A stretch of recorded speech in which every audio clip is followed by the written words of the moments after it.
শেখ মুজিব সাহেব উনি 3 লক্ষ বলতে গিয়ে 3 মিলিয়ন বলেছেন এবং এটাই 30 লক্ষ হয়ে গেছে। একটা জরিপ ছাড়া কোনো রকমের কোনো কিছু ছাড়া 30 লক্ষ মা বোনের শহীদ বলে বলে তারা মানুষের আবেগকে কাজে লাগিয়ে মানুষকে প্রতারণা করেছে। একজন মুখের কথার উপরে কোনো ব্যক্তির জাতির ইতিহাস আল্লাহ কোরআনে বলেছেন আল্লাহর একত্বে, আল্লাহর পূর্ণত্বে, আল্লাহর অস্তিত্বে বিশ্বাস করতে হবে, নাহলে জাহান্নামে যেতে হবে।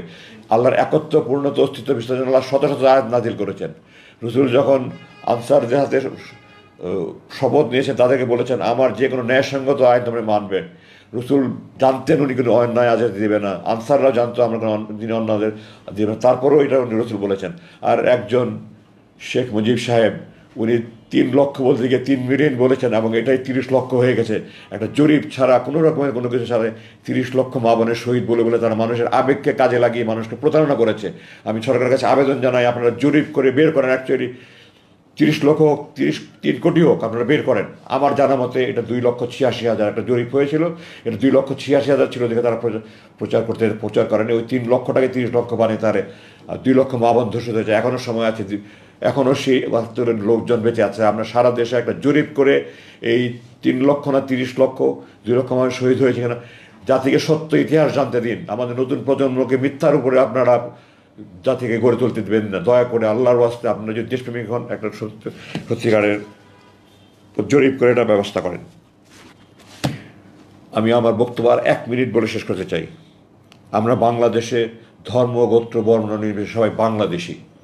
একটা স্বার্থান্বেষী মহল বিভিন্ন ধর্মাবলম্বীদের ধর্মোপাসনালয় বা তাদের এলাকায় গিয়ে আক্রমণ চালিয়ে বাংলাদেশের ভাবমূর্তি ক্ষুণ্ণ করার চেষ্টা করছে।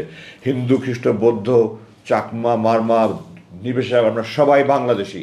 আমরা সবাই বাংলাদেশি, মুসলিম অধ্যুষিত হলে আমরা বাংলাদেশি। আমাদের পরিচয় একটাই, আমরা বাংলাদেশি। আমরা ঐক্যবদ্ধভাবে একটা সুসংহত জাতি গড়ে তুলতে চাই। এবং আমি অন্য ধর্মে বিশ্বাস না করতে পারি, আমি জান দিতে প্রস্তুত আছি যেন অন্য ধর্মাবলম্বীরা তাদের ধর্মীয় উপাসনা যথাযথভাবে করতে পারে। আমরা সবাইকে ঐক্যবদ্ধভাবে এই জিনিস নিশ্চিত করতে, যার যার ধর্ম শেষে পালন করবে। আমরা সবাই বাংলাদেশি। আমরা হাতে হাত মিলে আসুন, এদেরকে শক্তভাবে দমন করে আমরা আমাদের একটা স্বাধীন, সমৃদ্ধ, শক্তিশালী বাংলাদেশি গড়ে করি।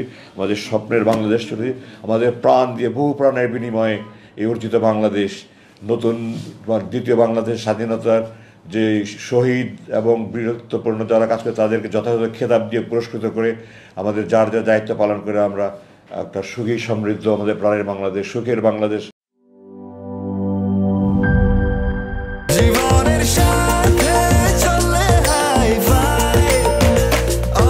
স্বাস্থ্যকর অল টাইম, সব সময় অল টাইম হেলদি লাইফ।